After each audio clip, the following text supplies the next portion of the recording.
Tu as voulu rebondir tout à l'heure ci les propos de As Babacar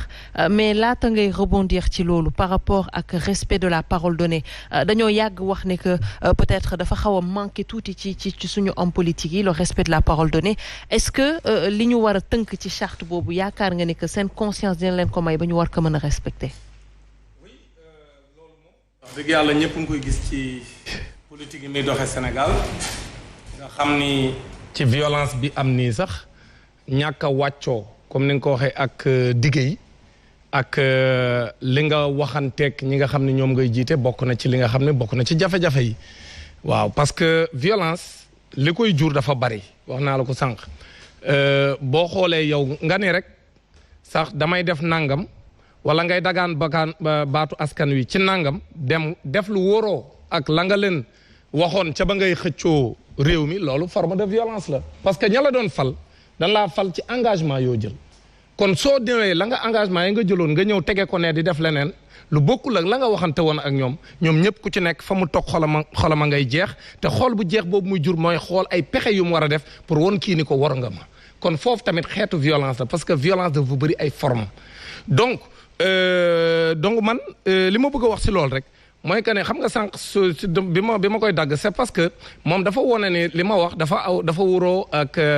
fi ma daanele alors que li may wax jóguma ci dama ni moom doole jëm yor sénégalais yi ñoo ko jox maintenant boo nekkee buqat nag yoree doole xanaa moo ni gis nga damay wax benn waay keroog ma ne ko gis nga bi ñuy nekk xale ki gënoon na nekk buqat ci koñ bi bis bu la mboqee rek dee nga bu waa koñ bi ñëwul da ngay dee parce que buqat la buqat bu yoree doole musiba la c'est-à-dire que loolu moo dal président Macky Sall. mais tamit donc c'est important. mais daam team président également di yëkkati yenn kàddu yi di ko teg ci kawam. mais loolu moo am buqat wolof la rek buqat mooy lu gën a fort rek ragal maanaam ki ragal borom ba ragal rek looloy buqat loolu kay moom ki mu àndal nii tey jii wax na ko ci lu leer te loolu ba mu ko waxee man d'accord naa ci parce que noonu mu ko caricaturé noonu la mel maanaam moom dafa ragal kujje képp ku jóg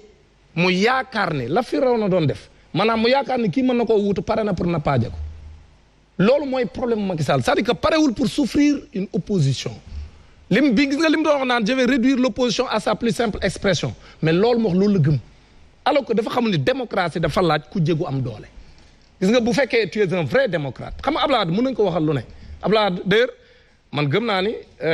moom Macky Sall li muy def yu bëri ci Abdoulaye la ko jàngee day tare lu ko Abdoulaye defaloon mais Abdoulaye daa amoon benn ay wuute yu mu am ak moom parce que Abdoulaye doon na am lu mu ciy seet Abdoulaye loolu mu ci doon seet moom la ci Macky Sall seetul loolu moo tax ni mu koy defee gën a ñaaw politique dafa am rafetal mais président Macky Sall du rafetal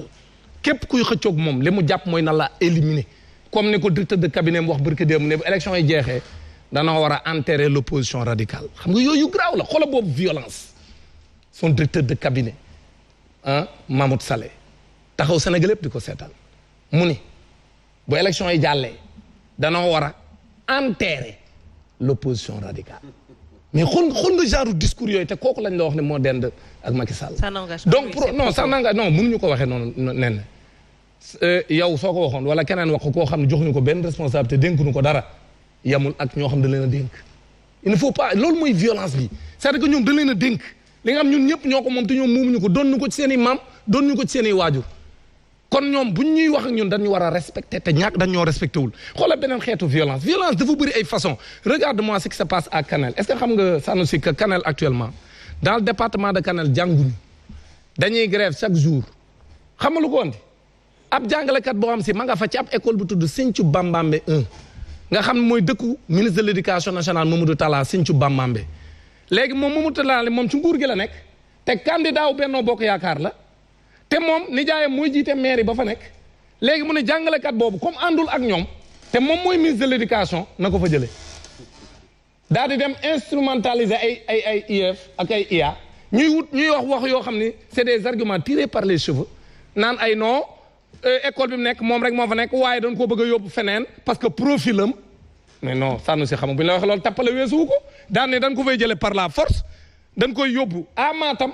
parce que tout simplement moom da leen di déranger parce que nee nañ fu mu wàcce mi ngi dugg ci biir kër yi à Sinthiou Bambambe di def politique contre Mamadou Talla mais am na ci droit wala xola jaay doole xola xeetu jaay doole boobu kooku yore xola Khalidou Tall moomu di jàngalekatu arab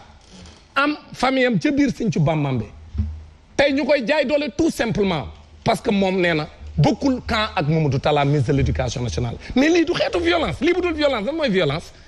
donc loolu noonu la amee ni ma la ko waxee nii jàngalekat yaa ngi may dégg man jàng mi rus naa cee wax lu ñu may xeebe noonu la demee kon pour woon la ay xeetu violence xoolal Macky Sall par exemple bi ñu jàppantee ci mars bi ñëpp gis nañ li fi xew bañ waajalee la grande mobilisation boobu te sëñ Mountakha Bachir yónnee ñu sëñ Bass Porokhane mu ñëw fekk ñu fii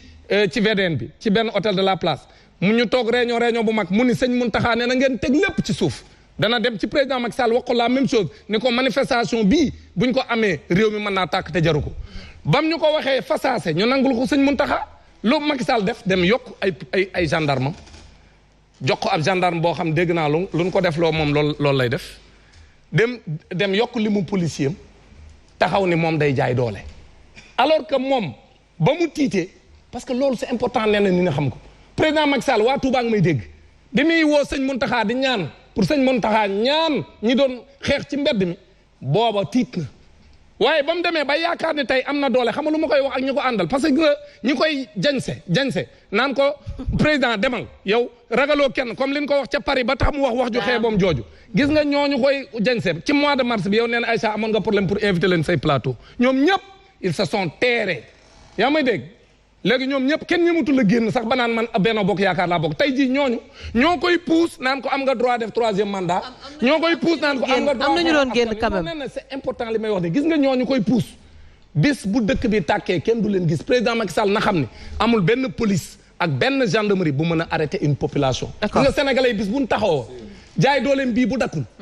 ak man li may sentir ci sénégalais yi jaay dooleem bii bu dakkul bis bu fipp amee li mu yaakaar que ñëpp dañuy dajaloog moom ca Dakar ca capitale ba mu toog dajale ay charam mel ni Sénégal dafa nekk ci guerre kar nit ñi jaay doole bu boobaa du demee noonu day teg stratégie nit ñi teg seen stratégie te boobaa musiba dana am ku bëgg jàmm ci dëgg bi xam nga looy wax Macky Sall jaay dooleem bii mu nekk nii par force ni moom day def li mu bëgg ci nu mu ko neexe jaay doole ñëpp loolu ku bëgg jàmm ci dëkk bi da nga koy wax ne ko loolu na ko arrêté parce que li xewoon mois de mars bu ñu nee ñoom dootu fi amaat jàpp ne danoo yokk seen limu policier ak seen limu gendarme dañoo xamul lan mooy une population boo xam si dañoo taxaw jëlaat seen moomeel kon man jàpp naa ne fi mu toll nii man gaw ma ci loolu laay waxe société civile ci